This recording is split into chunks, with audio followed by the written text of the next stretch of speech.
함께 하실 하나님 말씀은 요한일서 1장 3절이 되겠습니다. 요한일서 1장 3절입니다.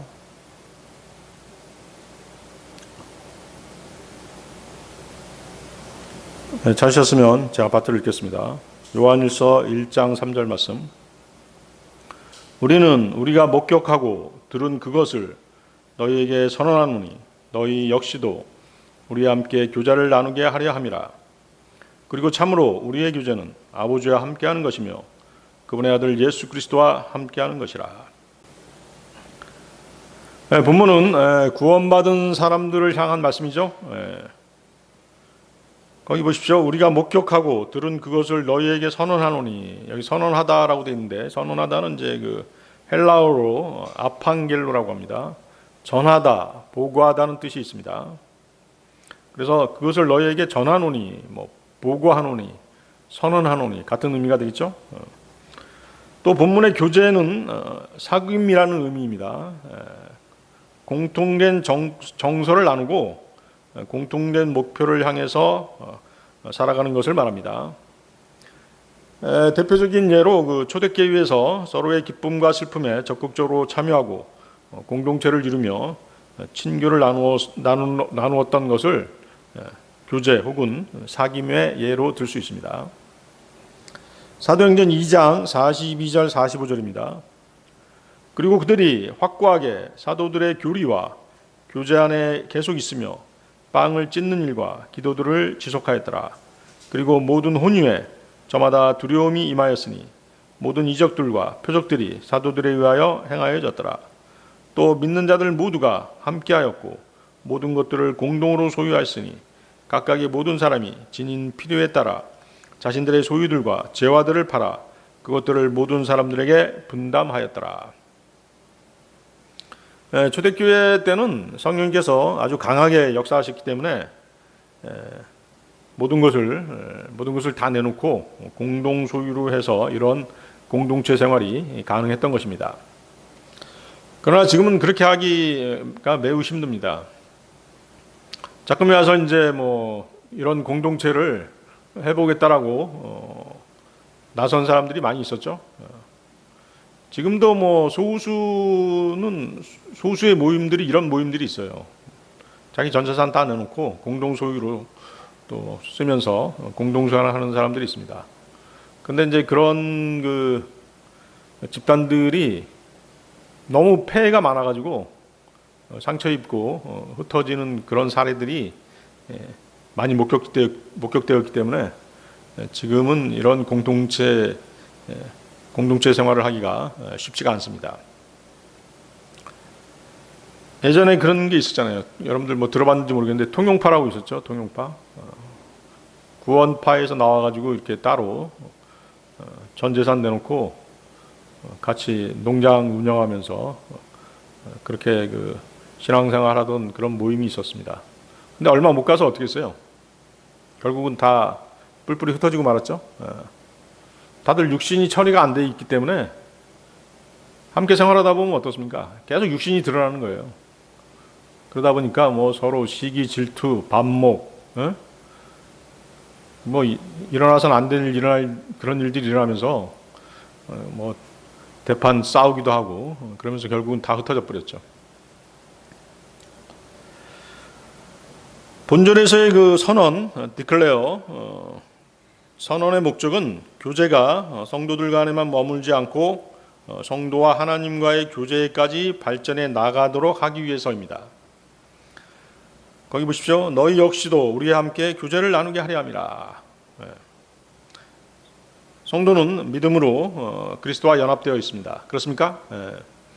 고린도전서 12장 27절인데요. 이제 너희는 그리스도의 몸이며 개별적으로는 지체들이라. 성도는 성령님의 내주하심으로 하나님과 친밀히 교제할 수 있는 것입니다. 그래서 우리의 교제는 삼위일체 하나님과 교제하는 것이죠. 고린도전서 6장 19절인데요. 너희 몸이 너희 안에 계시는 성령님의 전, 곧 너희가 하나님께로부터 받은 성령님의 전인 것과 너희는 너희 자신의 것이 아니라는 것을 모르느냐? 자, 거기 그 요한일서 1장 3절 뒷부분 보십시오. 참으로 우리의 교제는 아버지와 함께하는 것이며 그분의 아들 예수 그리스도와 함께하는 것이라. 그렇죠? 성도들이 추구해야 될 교제는 하나님과의 교제입니다. 삼위일체 하나님과의 교제죠. 하나님께서는 인간과의 교제를 위해서 에덴 동산을 만드셨던 것이에요.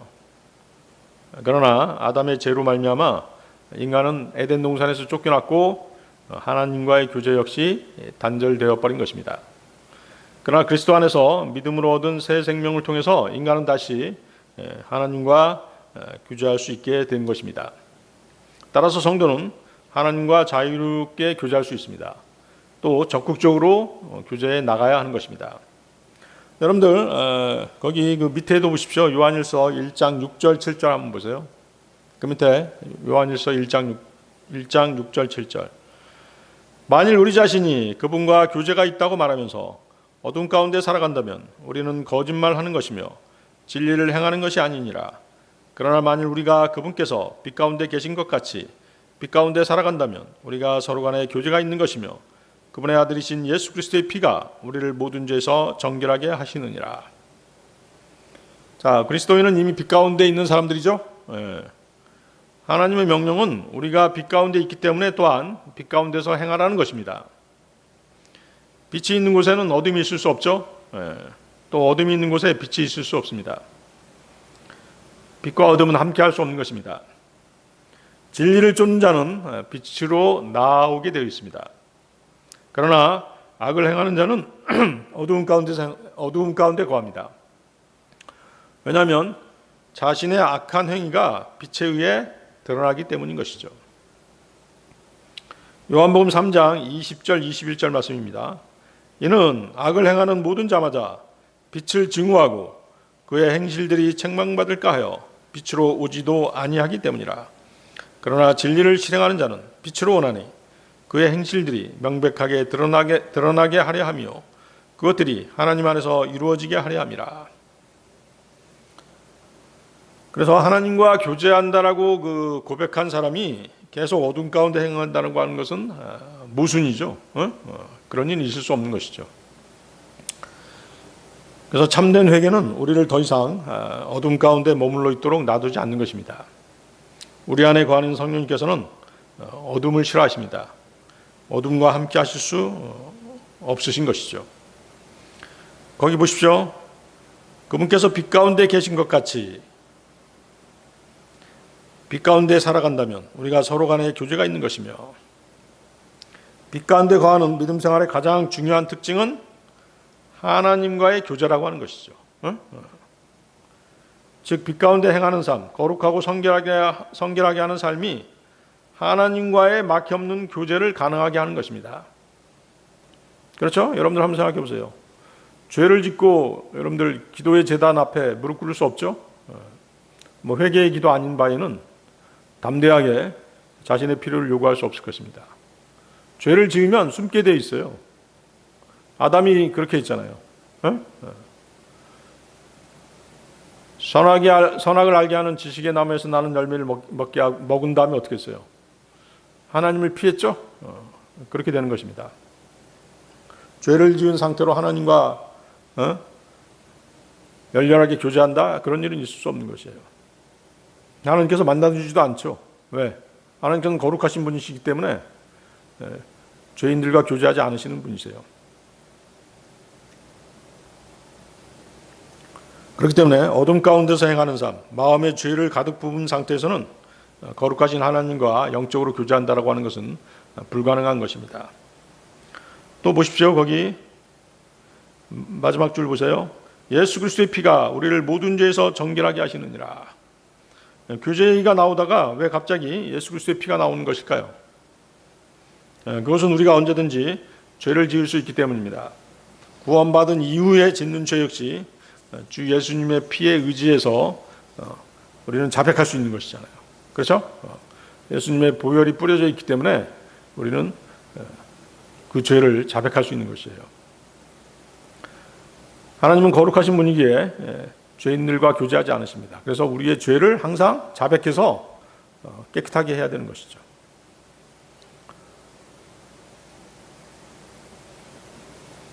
이사야서 59장 2절입니다. 그 밑에 한번 보세요. 요한일서 또 한번 보세요. 요한일서 그 밑에 거기 뭐라고 말씀하세요?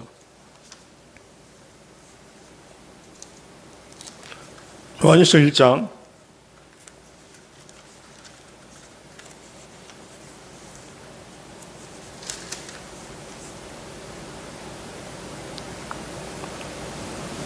9절 보세요. 9절. 9절에 그렇게 말씀하시죠. 만일 우리가 우리의 죄들을 자백한다면 그분께서는 신실하시고 정의로우셔서 우리에게서 우리의 죄들을 용서하시고 모든 불의에서 우리를 정결하게 하시느니라. 그래서 우리의 죄를 자백하고 정결한 상태로 주님과 다시 교제할 수 있는 것입니다. 이사야서 59장 2절인데요. 오직 너희의 죄악들이 너희와 너희 하나님 사이를 분리하였고 너희 죄들이 그의 얼굴을 너희에게서 숨겼으니 그가 듣지 아니하시리라. 그래서 하나님과의 교제를 회복하는 방법은 회개인 것입니다. 죄를 자백하고 돌이켰을 때 우리는 하나님과의 교제를 회복할 수 있는 것이죠. 빛 가운데 행한다라고 하는 것은 자신의 죄와 추한 부분을 민감하게 느끼고 깨닫게 되었다는 뜻입니다. 자, 빛을 보세요. 여러분들 방에서 보면 어때요? 빛은 방에서 퍼져나가는 미세한 먼지까지도 보이게 하죠. 빛 가운데 거하는 자는 자신의 숨겨진 죄들을 철저히 자백할 수 있는 사람입니다.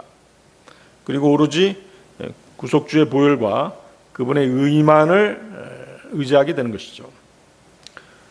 그리고 바로 이를 통해서 주 하나님과 다시 교제할 수 있게 되는 것입니다. 그래서 우리 믿음 생활에서 가장 중요한 것이 하나님과의 교제인 것이에요. 하나님과의 교제가 원활하면 모든 것이 만사형통인 것이죠. 그래서 오늘 이 시간에는 막힘없는 하나님과의 교제를 위한 방법에 대해서 말씀을 나누는 시간을 갖고자 합니다. 오늘 두 가지 내용을 얘기하고 다음 시간에 네 가지 내지 다섯 가지를 말씀드릴 생각입니다. 하나님과의 교제 방법 첫 번째 말씀입니다. 우리 말씀으로 교제하죠. 하나님의 말씀으로 교제하는 것이에요. 여러분들 요한복음 14장 21절 보십시오.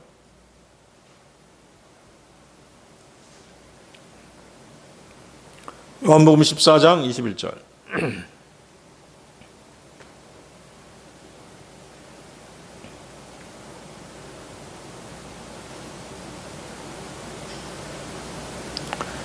나의 명령들을 가지고 그것들을 지키는 자는 나를 사랑하는 자니라. 그리고 나를 사랑하는 자는 나의 아버지께 사랑받을 것이요 내가 그를 사랑할 것이며 그에게 나 자신을 명백하게 나타내리라.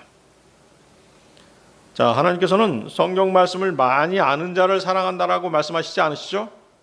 어떤 자를 사랑한다고 말씀하세요? 말씀을 지키는 자를 사랑하신다고 말씀하십니다. 여러분이 주님을 사랑한다면 여러분은 그 사랑을 주님께서 하신 명령, 즉 말씀에 순종함으로써 나타내 보일 수 있는 것입니다. 이런 점에서 주님의 명령들을 지키는 것은 성도의 사랑을 입증할 수 있는 기준이 되는 것입니다.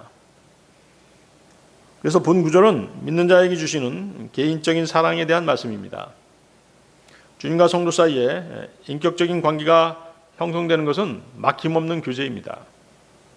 그 교제로 인해서 이러한 개인적인 사랑까지 오가게 되는 것입니다.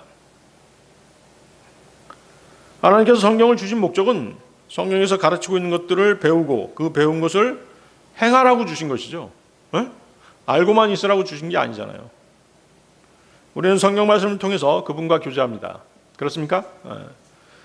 하나님께서는 성경 말씀을 통해서 그분의 뜻을 우리에게 전달해 주시는 것입니다. 우리는 말씀을 섭취함으로써 영적으로 성장할 수 있습니다. 베드로전서 2장 2절 말씀입니다. 갓난아기들로서 말씀의 순수한 젖을 열망하라. 말씀의 순수한 젖, 그렇죠? 말씀의 순수한 젖을 열망하라. 이는 너희로 하여금 말씀으로 자라게 하려 함이라. 영적인 성장이죠. 하나님께서는 우리의 신체가 음식을 먹고 성장하는 것처럼 말씀을 섭취함으로써 영적으로 성장하도록 그렇게 장치를 해놓으신 것이에요.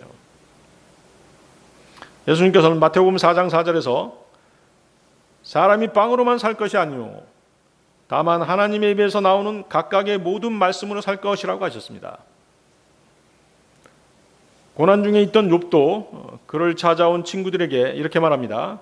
욥기 23장 12절인데요. 나는 그분의 입술의 명령에서 뒤로 돌아가지 아니하였도다. 나는 그분의 입의 말씀들을 나의 필요한 양식보다 더 중요하게 여겼도다. 대단한 간증이죠. 그렇죠. 욥이 그렇게 아주 혹독한 고난 가운데서 견딜 수 있었던 것은 이러한 어떤 하나님의 말씀이 있었기 때문에 고난을 견뎌낼 수 있었던 것이죠. 그리스도인은 하나님의 말씀으로 정결하게 됩니다. 예수님께서도 요한복음 15장 3절에서 이제 너희는 내가 너희에게 전한 말씀을 통하여 정결하게 되었느니라고 말씀하셨습니다. 세상이 점점 악해지고 있죠. 놀라운 것은 우리 사회가 점점 상식이 통하지 않게 되어가고 있다는 사실입니다. 죄가 충만하게 이렇게 차오른다라고 하는 것을 세상 돌아가는 것을 보면 알 수 있잖아요. 상식이 통하지 않는 사회, 그게 바로 뭐예요? 죄가 지금 차오르고 있다는 증거인 것이죠. 상식은 영어로 커먼 센스예요.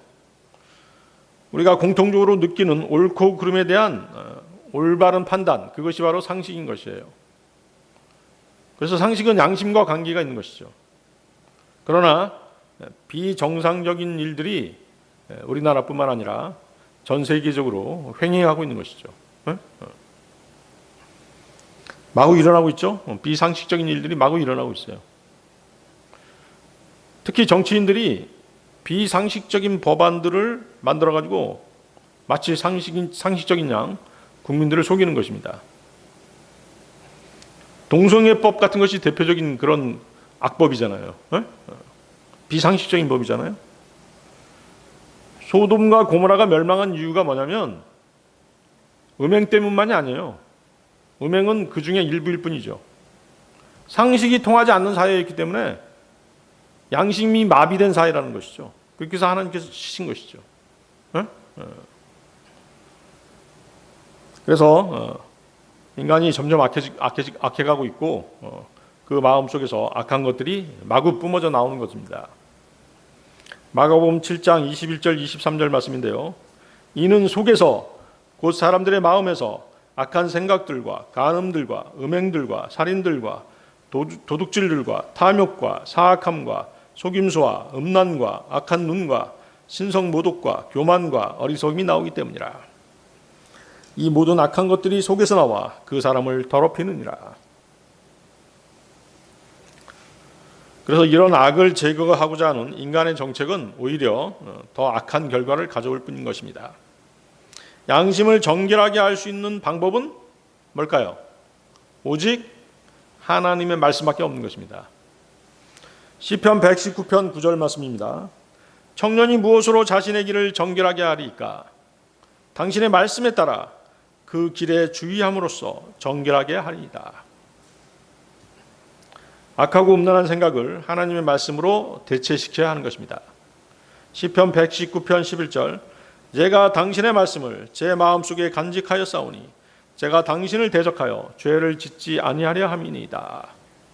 여러분들이 죄를 짓는 것은 하나님께 대적하는 것이에요.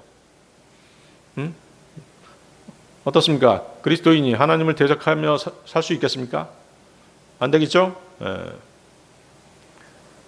그래서 그리스도인은 성령님으로부터 죄를 지적받을 때 즉각적으로 죄를 자백해야 되는 것이에요.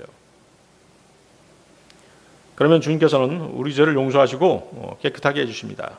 성령님께서는 말씀을 사용해서 우리 죄를 씻어주시는 것입니다. 에베소 5장 26절인데요. 이는 그분께서 교회를 성결하게 구별하시고 말씀에 의한 물의 씻음으로 정결하게 하려 하시며 우리는 구원받을 때 예수님의 핏뿌림으로 양심이 정결케 되었습니다. 그렇습니까? 네. 히브리서 9장 14절인데요. 하물며 영존하시는 성령을 통하여 자신을 흠없이 하나님께 바치신 그리스도의 피는 죽은 행위들에서 너희 양심을 깨끗이 씻어내어 얼마나 더 살아계신 하나님을 섬기도록 하겠느냐. 우리를 구원하신 것도 예수 그리스도의 피요. 구원받은 이후에 우리의 죄를 자백했을 때 그 자백한 죄들을 씻어주시는 것도 예수 그리스도의 피신 것이에요. 그래서 우리는 예수 그리스도의 보혈을 의지해서 죄를 자백할 수 있는 것입니다. 구원받은 이후에 짓는 죄들, 주 예수님의 피를 주장하는 것이죠. 주 예수님의 피를 주장함으로써 양심의 자유를 얻을 수 있는 것입니다. 또한 우리의 삶이 공고할 때 무엇으로 힘을 얻습니까? 그리스도인들은 말씀으로 힘을 얻는 것이죠. 세상에 어떤 것들이 우리를 위로해 줄 수 있겠습니까? 우리는 주님의 말씀 안에서 기쁨을 발견하게 해달라고 기도해야 하는 것입니다. 우리는 하나님과의 교제를 위해서 매일 말씀을 읽고 묵상하는 시간을 가져야 합니다. 모세는 신명기 6장 6절에서 너에게 명령하는 이 말씀들을 너희 마음속에 있게 할지니라고 했고, 바울 사도는 골로새서 3장 16절에서 그리스도의 말씀이 너희 안에 모든 지혜로 풍부하게 머물게 하라고 했습니다. 우리 믿음의 순례길에서 가장 안전한 방법은 하나님의 말씀을 간직하고 다니는 것입니다. 말씀을 마음판에 새기는 것입니다. 죄의 유혹이 있을 때 마음에 새겨진 말씀이 죄를 이길 수 있게 해주는 것입니다. 또한 그 말씀이 영적 분별력을 주어서 올바른 결정을 내리도록 합니다. 영적 전쟁에서의 승리의 비결은 말씀을 사용하는 것입니다. 에베소 6장 17절이죠. 그리고 구원의 투구와 성령의 검, 곧 하나님의 말씀을 붙들라. 하나님의 말씀은 마귀를 이길 수 있는 유일한 공격용 무기입니다. 예수님께서 마귀에게 시험 당할 때 무엇으로 이기셨어요? 말씀으로 이기셨잖아요. 그렇죠? 우리가 하나님의 말씀을 마음판에 간직할 때 그 말씀이 또한 우리에게 기쁨을 주는 것입니다. 요한복음 15장 11절인데요. 이런 것들을 내가 너희에게 전하였으니 나의 즐거움이 너희 안에 남아있게 하려 하며 너희의 즐거움이 충만해지게 하려 함이라. 그렇죠? 예수님께서 어떤 물질들을 많이 주셔가지고 우리에게 기쁨이 남아있게 하신 것이 아니에요. 말씀을 주심으로써 그 말씀으로 우리는 기쁨을 얻는 것입니다. 또한 복음을 전할 때 간직하고 있는 말씀을 인용하게 되면 더욱 권위 있고 더욱 효과적인 것입니다. 우리가 상대방에게 하나님의 말씀을 제시하면 복음의 진리를 제시하게 되죠. 그러면 어때요? 그 다음은 성령님께서 성령의 검을 휘두르셔서 상대방을 복음의 진리에 복종하게 하시는 것입니다. 인간적인 방법으로는 사람들이 절대로 복음에 순종하지 않는 것이에요. 복음을 전한다고 하면서 막 어떤 인간적인 논리 갖다 붙여봤자 아무 효과도 없어요. 하나님 말씀 몇 구절 이렇게 딱 제시하면 어떻겠어요? 그 말씀이 뭐예요? 성령의 검이잖아요. 그 사람이 양심을 막 베어내는 것이에요. 양심의 가책을 받게 되는 것이죠. 그리고 주님을 영접하게 되는 것입니다. 그래서 우리는 하나님의 말씀을 인용해서 하나님의 약속을 주장할 수 있습니다. 하나님의 약속을 주장하는 방법은 하나님 말씀을 알아야 될 거 아니에요. 그렇죠? 하나님 말씀을 모르고 어떻게 주장할 수 있겠어요? 하나님께서 약속하신 것을 그래서 알아야 되는 것이죠. 그리고 먼저 믿어야 되는 것이죠. 그래서 우리가 기도할 때 하나님의 약속을 상기시켜 드리고 그 약속을 기초로 응답을 요청할 수 있는 것입니다. 여러분들 느헤미야에서 한번 보세요. 느헤미야 1장 8절 9절 한번 보세요. 느헤미야 1장 8절에서 9절 말씀.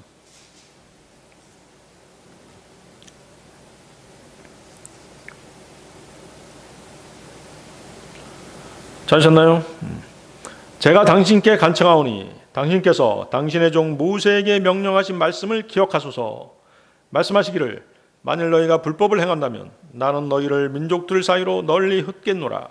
그러나 만일 너희가 나에게 돌이키고 나의 명령들을 지키며 그것들을 행한다면 비록 너희 중 하늘의 맨 끝 부분으로 쫓겨난 자들이 있을지라도 그럼에도 내가 그들을 거기서부터 모을 것이요 내가 나의 이름을 거기에 세우려고 선택한 장소로 그들을 데려오겠노라 하셨나이다. 자, 지금 느헤미야가 하나님의 약속을 근거로 하나님께 기도하고 있는 것이에요. 하나님께서는 그분이 하신 말씀을 기억하시고 느헤미야의 기도를 들어주셨던 것입니다. 그래서 가장 효과적인 기도는 하나님의 말씀, 즉 그분의 약속을 근거로 기도하는 것입니다. 하나님의 말씀을 믿고 그 약속을 주장하며 그 명령에 순종해야 합니다. 신명기 30장 14절이죠. 오직 그 말씀은 너에게 매우 가까워서 너의 입안에 있고 너의 마음속에 있으니 내가 그것을 실행할 수 있게 하려 함이라. 지식적으로만 알고 있으면 안 되겠죠? 말씀을 우리가 순종하고 말씀을 실행하는 것까지가 우리 그리스도인의 의무인 것입니다. 하나님과의 교제 방법 두 번째, 기도입니다. 말씀 다음에 기도죠. 그렇죠? 하나님의 말씀은 하나님께서 우리에게 건네는 명령이죠. 그렇죠? 그럼 기도는 뭐예요? 기도는 우리가 하나님께 건네드리는 말인 것이죠. 그렇죠? 그래서 하나님과 우리 그리스도인들의 대화는 말씀과 기도로 이루어지는 것입니다. 성경 말씀이 하나님께서 우리에게 하시는 말씀이라면 기도는 우리의 말을 주 하나님께 전하는 것입니다. 그래서 기도는 하나님과의 대화이며 교제인 것입니다. 하나님의 말씀이 믿음 생활의 능력의 원천이라면 기도는 그 능력을 전달하는 통로인 것입니다. 예로부터 하나님께 크게 쓰임을 받은 사람들은 주님과 친밀히 교제를 나눈 사람들이었습니다. 이 사실을 무시하고 주님께서는 우리의 필요를 다 아시는 분이기 때문에 기도할 필요가 없다라고 그렇게 주장하는 것은 스스로 하나님과의 교제를 단절시키는 것과 같습니다. 그렇죠? 그렇게 주장하는 교단들이 있잖아요. 하나님께서 모든 걸 다 아시는 분이야. 우리 쓸 것을 다 아셔. 우리 필요를 다 아셔. 믿음만 있으면 돼. 그렇게 얘기하잖아요. 그렇죠? 저도 한때는 그렇게 생각했어요. 왜? 시도 때도 없이 막 기도하는 것이 믿음이 없어 보였거든요. 그래서 하나님께서 다 아시니까 알아서 해주시겠지. 그렇게 생각했는데 그것은 잘못된 생각입니다. 잘못된 교리인 것이에요. 말씀 자체를 잘못 해석한 것이죠. 여러분들 마태복음 한번 보세요. 마태복음 6장 31절 32절. 그래서 그 사람들이 주장하는 게 바로 마태복음 6장 31절 32절이죠. 자셨나요? 그러므로 말하기를 우리가 무엇을 먹을까 또는 우리가 무엇을 마실까 또는 우리가 무엇으로 입혀질까 하면서 걱정하지 말라. 이는 이 모든 것들은 이방인들이 추구하기 때문이라. 자, 여기 보세요. 여기서 지금 뭐예요? 먹는 거, 그렇죠? 먹는 것과 마실 것, 그리고 뭐예요? 입는 거잖아요. 다 뭐하고 관계된 것이에요? 물질하고 관계된 것들이잖아요. 계속 읽어보겠습니다. 이는 너희 하늘아버지께서는 너희에게 이 모든 것이 필요하다는 것을 아시기 때문이라. 자, 이 구절에서 예수님은 믿지 않는 자들, 이방인들은 어떻게 한다는 것이에요? 먹고 마시고 입는 것, 즉 세상의 필요를 염려한다라고 그렇게 말씀하시는 것이에요. 그러면서 예수님은 뭐라고 말씀하세요? 하나님께서는 우리가 구하기 전에 이미 우리에게 무엇이 필요한지 아신다고 말씀하십니다. 그렇지만 이 말씀은 결국 무슨 뜻이에요? 이 말씀은 믿는 자들이 이러한 물질적인 것에 염려하거나 집착하지 않도록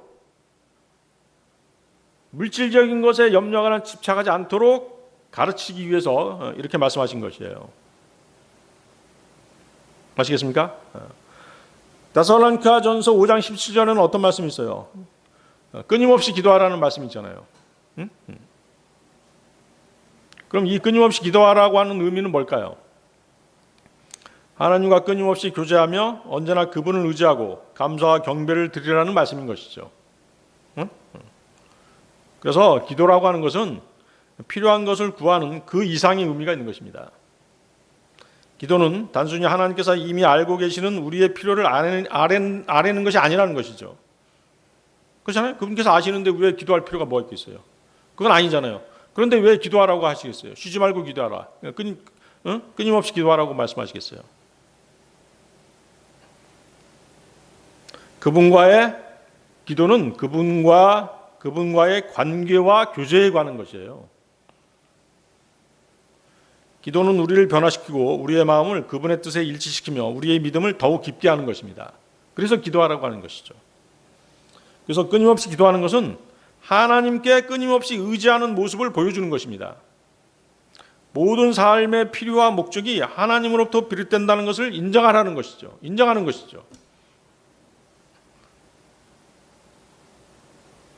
또한 기도는 우리가 단순히 무언가를 요청하는 것이 아니라 끊임없이 감사와 찬양을 드리는 것입니다.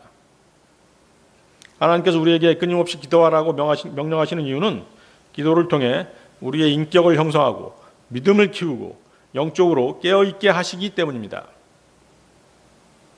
하나님은 우리의 필요를 아시지만 우리가 기도를 통해 그분을 의지하며 끊임없이 그분의 사역에 참여하기를 원하시는 것이에요. 따라서 끊임없이 기도하라는 것은 기쁨으로 끊임없이 교제하라고 하는 권면인 것입니다. 하나님께서는 우리의 필요를 아시죠. 그렇죠? 그러므로 우리는 물질적인 것에만 관심을 두고 걱정하나 기도해서는 안 된다는 것입니다. 우리는 하나님께 가까이 다가가고 끊임없이 의지하며 우리의 마음을 그분의 뜻에 맞추기 위해서 끊임없이 기도하라는 그런 명령을 받은 것입니다. 자, 여러분들 누가복음도 한번 보시죠. 누가복음 22장 39절 41절. 누가복음 22장 39절에서 41절. 찾으셨나요? 누가복음 22장 39절에서 41절. 그런 다음에 그분께서 늘 하셨던 대로 친히 밖으로 나가시어 올리브산으로 가셨더라. 그러자 그분의 제자들도 그분을 따라갔더라. 그리고 그분께서 그 장소에 계셨을 때 친히 그들에게 말씀하시기를 너희는 시험에 들지 않도록 기도하라 하셨느니라. 그런 다음에 그분께서 돌을 던졌을 때의 거리만큼 그들로부터 물러나시어 무릎을 꿇고 기도하며. 그렇죠. 거기다 빛을 쳐보세요. 늘 하셨던 대로. 예수님께서는 늘 하셨던 대로, 즉 규칙적인 습관적으로 아버지 하나님께 기도를 드렸던 것입니다. 여러분들도 그렇게 하고 계신가요? 네. 저도 한때는 그게 잘 안 됐어요. 아까 얘기했다시피 하나님께서는 우리의 필요를 다 아시는 분이니까 알아서 해주시겠지. 그게 믿음이 좋은 거야. 뭐 이렇게 생각했기 때문에 기도에 좀 소홀했었죠. 지금은 이제 생각이 좀 많이 바뀌었습니다. 이런 말씀을 이제 알아가면서 왜 우리가 규칙적으로 습관적으로 기도해야 하는지를 알게 된 것입니다. 다윗은 하루에 3차례씩 기도했죠. 시편 55편 17절입니다. 저녁과 아침과 정오에 내가 기도하며 크게 부르짖겠노라. 그리하면 그분께서 나의 음성을 들으시리라. 우리의 기도 생활에 가장 큰 도전을 준 사람은 다니엘입니다. 다리우스 왕은 그 다니엘을 올무에 빠뜨리려는 간신들의 요청을 받게 됩니다. 다리우스 왕은 다른 신이나 다른 사람에게 기도를 하면 사자굴에 던져놓는 그런 칙령을 만들어 가지고 온 간신들의 그 문서에 서명을 하게 되죠. 다니엘은 그 사실을 알았지만 죽음을 무릅쓰고 하나님께 기도하는 시간을 거르지 않았던 것입니다. 다니엘서 6장 10절에 그 얘기가 나오죠. 다니엘서 6장 10절. 이제 다니엘이 그 문서가 서명되었음을 알았을 때 그는 자기 집안으로 들어갔더라. 그러고는 그의 침실 안에서 예루살렘을 향하여 창문들을 열어둔 채 자신이 예전부터 하던 대로 하루에 3번씩 두 무릎을 꿇고 기도하며 하나님 앞에 감사들을 드렸더라. 예전부터 하던 대로 하루에 3번씩 습관적으로 그렇게 기도했다는 것이죠. 그래서 우리도 시간을 정해놓고 기도를 통해서 하나님과 교제하는 시간을 가져야 되는 것입니다. 예수 그리스도께서 십자가를 지신 것은 우리가 하나님과의 개인적이고 친밀한 교제를 나눌 수 있는 그 길을 열어놓기 위해서 그렇게 십자가에 달리신 것이에요. 마태복음 27장 50절 51절 말씀인데요. 그분께서 다시금 큰 목소리로 외치셨을 때 예수님께서 숨을 거두셨더라. 그런데 보라, 성전 휴장막이 위에서 아래까지 둘로 찢어졌더라. 또한 땅이 진동하였으며 바위들이 갈라졌더라. 자, 그 휴장막은 어디에 있는 것이에요? 네. 그 지성소로 들어가기 전에 그 지성소를 가리고 있는 휴장막이 있었잖아요. 네? 그래서 인간이 그 지성소에는 이제 하나님께서 그 임재하시는 곳이기 때문에 휴장막으로 가려져 있는 것이에요. 그래서 인간이 하나님께서 계신 지성소에 들어가기 위해서는 뭐가 필요했어요? 동물의 피가 필요했죠. 왜냐하면 정결하게 해야 되기 때문에, 거룩하게 해야 되기 때문에 동물의 피가 필요했습니다. 그러나 주님께서는 어떻게 했어요? 자신의 찢기신 몸에서 그 흘리신 피로 지성소 휴장막을 찢어서 하나님께 나아갈 수 있는 길을 만들어 놓으신 것이죠. 그분의 피는 하나님의 피이기 때문에 한번 뿌려짐으로써 영원히 효과가 있는 것이에요. 그래서 우리의 구원도 영원히 보장되는 것이죠. 그렇기 때문에 우리는 담대하게 하나님과 기도를 통해서 또 말씀을 통해서 교제할 수 있는 것입니다.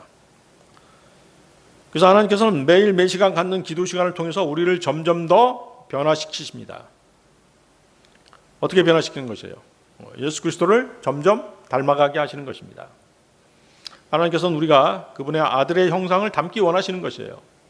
우리의 최종 목적지, 최종 목표도 바로 예수님과 같은 형상이잖아요. 로마서 8장 29절입니다.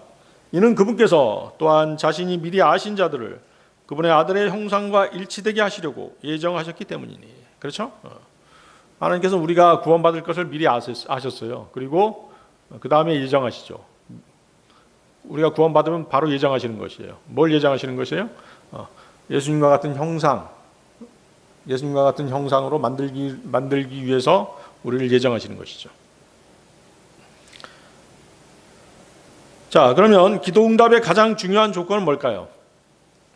기도 응답의 가장 중요한 조건은 예수님이 십자가에서 이루어 놓으신 그 사역이죠. 십자가 사역이죠. 그것이 모든 것의 기초예요. 주님의 십자가가 없이 다른 어떤 것도 기도 응답의 기초가 될 수 없습니다. 우리는 성경을 통해 기도 응답을 받을 수 있는 몇 가지 조건을 찾아볼 수 있는데요. 첫 번째가 뭐냐면 예수님의 이름으로 기도하는 것이죠. 예수님의 기도의 기초라고 말씀드렸잖아요. 요한복음 16장 24절입니다. 지금까지 너희는 나의 이름으로 아무것도 구하지 아니하였느니라. 구하라. 그리하면 너희가 받으리라. 이로써 너희의 즐거움이 충만하게 하려 함이라. 자, 우리는 새롭고도 살아있는 길이신 예수 그리스도를 통해 하나님의 은혜의 보좌로 나아갈 수 있는 것입니다. 주님은 우리와 하나님 사이에 중보자가 되시죠. 디모데전서 2장 5절 말씀. 이는 유일하신 하나님이 계시며 하나님과 사람들 사이에도 유일하신 중재자가 계시기 때문이니 곧 사람이신 예수 그리스도 예수시라. 두 번째, 첫 번째는 예수님의 이름으로 기도하는 것이고 두 번째는 뭐예요? 하나님의 뜻대로 기도해야 됩니다. 요한일서 5장 14절. 그런즉 이것이 우리가 그분 안에 가지는 확신이니 만일 우리가 그분의 뜻에 따라 어떤 것이든지 구한다면 그분께서 우리의 말을 들으신다는 것이라. 또한 예수님께서는 기도하시는 가운데 제 뜻이 아니라 오직 당신의 뜻이 이루어지기를 바라나이다 라고 말씀하셨습니다. 우리의 기도하는 자세도 그와 같아야 되는 것이죠. 마태복음 26장 39절인데요. 마태복음 26장 39절. 이에 그분께서 조금 멀리 가시어 자신의 얼굴을 대고 엎드려서 기도하며 말씀하시기를 오 나의 아버지여 만일 그것이 가능하시거든 이 잔을 제게서 지나가게 하여 주시옵소서. 그럼에도 불구하고 제 뜻대로 하지 마옵시고 다만 당신의 뜻대로 하옵소서 하셨느니라. 자, 세 번째는 하나님의 능력을 믿는 믿음으로 기도해야 됩니다. 믿음이 있어야 되잖아요. 내가 기도했을 때 하나님께서 응답해 주실 것이다라고 하는 그 믿음이 있어야 되겠죠? 에레미야서 33장 3절입니다. 나를 부르라. 그래야면 내가 너에게 응답하고 내가 모르는 위대하고 막강한 것들을 너에게 보이겠노라. 그래서 여러분들 기도할 때 어떻게 해야 돼요? 작은 것을 구하지 말고 큰 것을 구하세요. 여러분의 작은 기도로 하나님의 크신 은혜를 제한하지 마시기 바랍니다. 아시겠습니까? 자, 네 번째, 구체적으로 아버지 하나님께 알려지도록 기도해야 됩니다. 빌립보서 4장 6절 7절이죠. 아무 일에도 염려로 가득 차지 말라. 다만 매사에 기도와 간구로 감사들을 드리면서 너희의 요청들이 하나님께 알려지게 하라. 그래야면 모든 지각을 초월하는 하나님의 평안이 그리스도 예수를 통하여 너희의 마음과 생각을 지키시리라. 여러분들 기도하고 나서 마음이 평안해지는 것을 느낀 사람들이 있을 거예요. 그건 하나님께서 기도를 이제 기도 응답을 받은 거나 마찬가지죠. 다섯 번째, 지속적으로 기도해야 됩니다. 야곱은 주의 천사와 씨름하면서 뭐라고 얘기합니까? 당신께서 저에게 복을 주지 아니하신다면 저는 당신을 가게 하지 아니하겠나이다 라고 했습니다. 주의 천사는 구약에서 예수 그리스도시죠?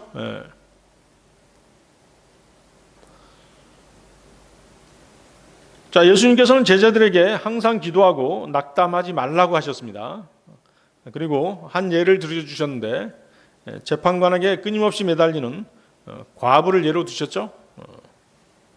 한 과부가 재판관을 찾아가서 자신의 그 복수의 청원을 하게 되죠. 자신의 한을 풀어달라고 얘기하죠. 그러니까 재판관은 어떻게 생각해요?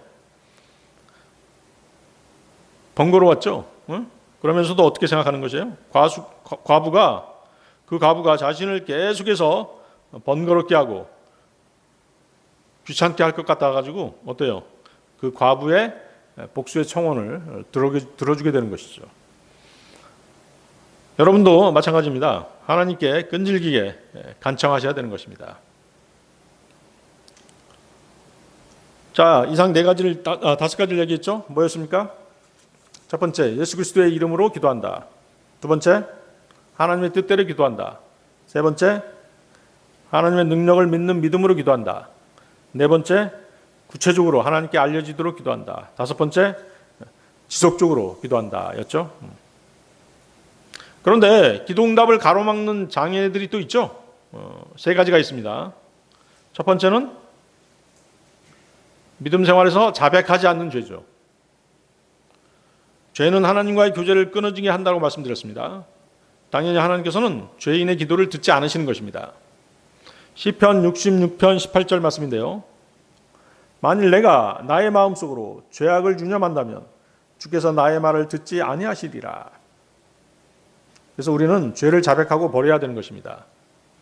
잠언 28장 13절 자기 죄들을 감추는 자는 번성하지 못하리라. 그러나 죄들을 자백하고 버리는 자는 누구나 자비를 얻으리라. 두 번째, 아마도 제일 큰 장애물일 텐데요. 불신이죠. 믿음 없음입니다. 불신은 기도 응답을 가로막는 가장 큰 장애물입니다. 야고보서 1장 6절 7절 말씀입니다. 야고보서 1장 6절 7절 말씀. 그로 하여금 어떤 일에도 흔들림 없이 믿음 안에서 구하게 하라. 이는 흔들리는 자는 바람에 밀려 요동치는 바다의 파도와 같기 때문이라. 이는 그 사람은 자신이 주께로부터 어떤 것이든 받으리라고 생각하지 말아야 하기 때문이라.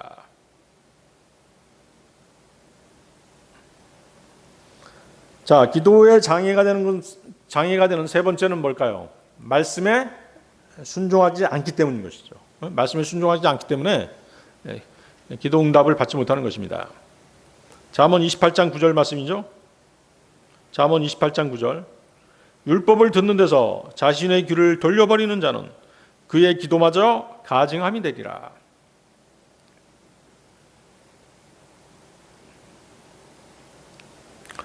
여러분들은 이제 그 성경에 몇 가지 기도 종류가 있다고 생각하세요? 몇 가지 기도 종류가 있죠? 성경에는 5가지의 기도 종류를 말씀하십니다. 첫 번째는 뭘까요? 자백이 있습니다. 자백. 이 자백은 우리의 죄를 하나님께서 해결해 주시도록 자신을 하나님의 빛 가운데 드러내는 것이에요. 물론 자백에는 죄를 버리는 것도 포함되는 것입니다. 두 번째는 뭘까요? 찬양이 있습니다. 찬양도 기도의 일종이죠. 우리가 경배 시간에 드리는 기도의 제물 가운데는 찬양의 희생 제물이 있잖아요. 히브리서 13장 15절입니다. 그러므로 우리가 그분을 통하여 하나님께 찬송의 희생 제물을 지속적으로 드리자. 그것은 곧 그분의 이름에 감사들을 드리는 우리 입술의 열매니라. 기도하면서 혹은 찬송하면서 교만한 마음을 품는 사람은 없을 것입니다. 기도는 항상 겸손한 마음을 표현합니다. 근데 간혹 그런 사람들 보게 돼요. 교만하게 기도하는 사람도 있거든요. 여러분들 바로 눈치챌 수 있잖아요. 그죠? 그래서 교만이 위험한 것이에요. 교만은 하나님의 영광을 가로채는 것이기 때문에 대단히 위험한 것이죠. 그래서 교만한 자의 기도는 하나님께서 듣지 않으시는 것입니다. 그래서 찬양의 삶이라는 거 하는 것은 겸손한 자의 삶이죠. 온통 하나님으로 꽉 차 있는 삶을 사는 사람인 것입니다. 세 번째는 뭘까요? 자백, 찬양, 그 다음에 뭘까요?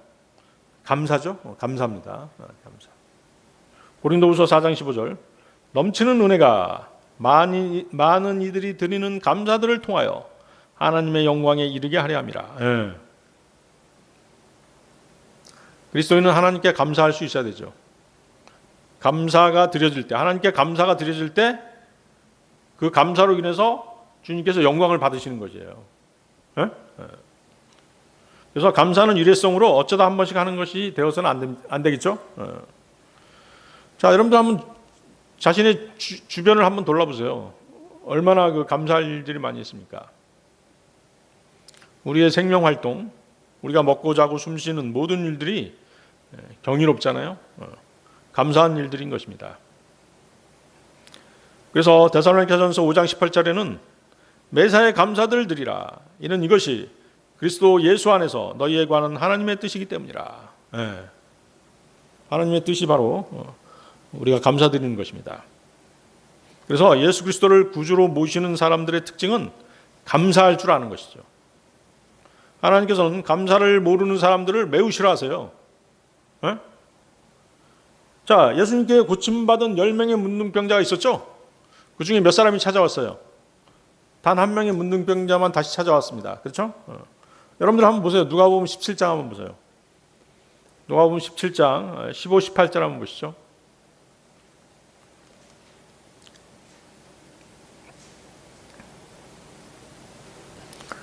누가복음 17장 15절에 18절. 그러자 그들 중 한 명은 자신이 치유된 것을 보았을 때 다시 돌아와서 큰 목소리로 하나님께 영광을 돌렸더라. 그리고 그분의 발 앞에 얼굴을 대고 엎드려 그분께 감사들을 드렸더라. 그런데 그는 사마리아인이었더라. 이에 예수님께서 대답하시며 이같이 말씀하셨느니라. 10명이 정결해지지 아니하였느냐? 그러나 9명은 어디에 있느냐? 이 타국인 외에는 하나님께 영광을 돌리려고 되돌아온 자들이 발견되지 않는도다. 그렇죠?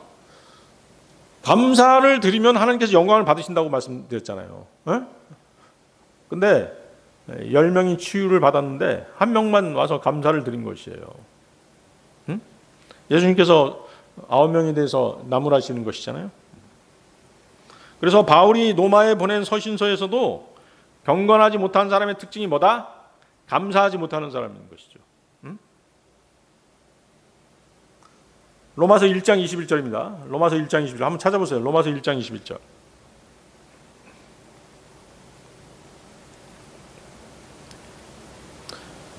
경건치 못한 사람의 특징이 뭐다? 감사하지 못하는 사람이라는 것이죠. 로마서 1장 22절. 이는 그들이 하나님을 알았을 때 그분께 하나님으로서 영광을 돌리지도 않았고 감사하지도 않았기 때문이라. 오히려 그들의 상상들 속에서 허망하여지고 그들의 어리석은 마음이 어두워졌느니라. 자, 기도의 네 번째 종류는 뭘까요? 기도의 네 번째는 중보기도입니다. 중보기도. 골로새 4장 12절인데요. 너희의 이론이요 그리스도의 종인 에파프라스가 너희에게 문안하느니라. 그가 항상 너희를 위하여 열정적으로 기도들에 수고하고 있으니 이는 너희가 하나님의 모든 뜻 안에서 완전하고 온전하게 서 있도록 하려 함이라. 네. 에파프라스가 나오죠. 에파프라스는 성도들을 위해 항상 중보기도하는 사람이었습니다. 그리스도인의 가장 영향력 있고 의미 있는 삶은 지체들을 위해 또 다른 사람들을 위해 기도하는 것입니다. 사실 여러분들 보세요. 우리가 형제 자매들에게 베풀 수 있는 물질 많이 있는 사람이 어디 있어요? 거의 없죠? 많지 않습니다. 베풀 수 있는 물질이 많지 않아요. 그러나 기도는 어때요? 기도는 다른 사람들에게 무한정 베풀 수 있는 가장 효과적이고 의미 있는 도움인 것입니다. 사무엘상 12장 23절인데요. 사무엘이 한 말이죠. 사무엘상 12장 23절. 이뿐만 아니라 나로 말하자면 내가 너희를 위하여 기도하기를 중단함으로써 주를 대적하여 죄를 짓는 것을 하나님께서 금하시기를 바라노라.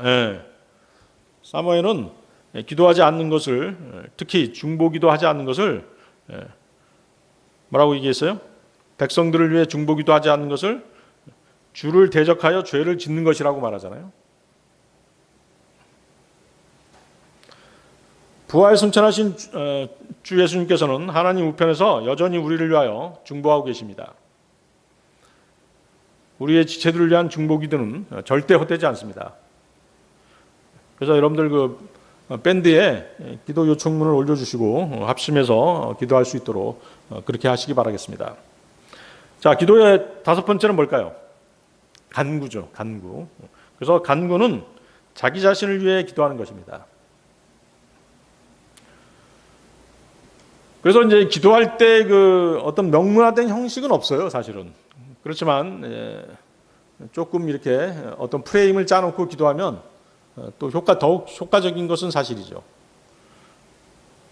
제일 처음에 기도할 때 어떻게 해야 돼요, 여러분들? 먼저 하나님께 영광을 돌려야죠. 그리고 자신의 죄를 자백하는 것입니다. 네? 그렇잖아요. 죄가 있으면 하나님께서 기도를 받으시지 않으니까 죄를 자백해야죠. 그리고 세 번째 어떻게 해야 돼요? 형제 자매들에 대한 중보기도를 먼저 하는 것이죠. 그리고 마지막에 자기 자신을 위해서 기도하시면 되는 것이에요. 그래서 기도는 우리가 하나님을 얼마만큼이나 의지하고 사는지를 알 수 있는 척도가 되는 것입니다. 기도하지 않는 것은 하나님 없이도 잘 살 수 있다라고 하는 하나님으로부터의 독립을 선언하는 것과 같은 것입니다. 그래서 예레미야 32장 27절에서는 보라 나는 주요 모든 육체의 하나님이로다. 나에게 너무 어려운 일이 어떤 것이라도 있겠느냐? 하나님께서는 불가능이 없으시죠? 그래서 여러분들의 어떤 기도라도 다 들어줄 수 있으신 분이세요. 항상 여러분들 자신을 정결하게 하시고 그 담대함으로 마음껏 기도하시기 바라겠습니다. 자, 오늘 설교의 결론입니다. 자금의 우리 사회는 생활 수준이 높아지면서 건강에 대한 관심도 점차 높아지고 있습니다.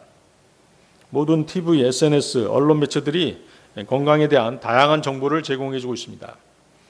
도시나 마을 곳곳에는 체육관, 헬스클럽, 각종 동호회 등 건강을 증진시키고 또 운동할 수 있는 그런 기구들이 마련되어 있는 것입니다.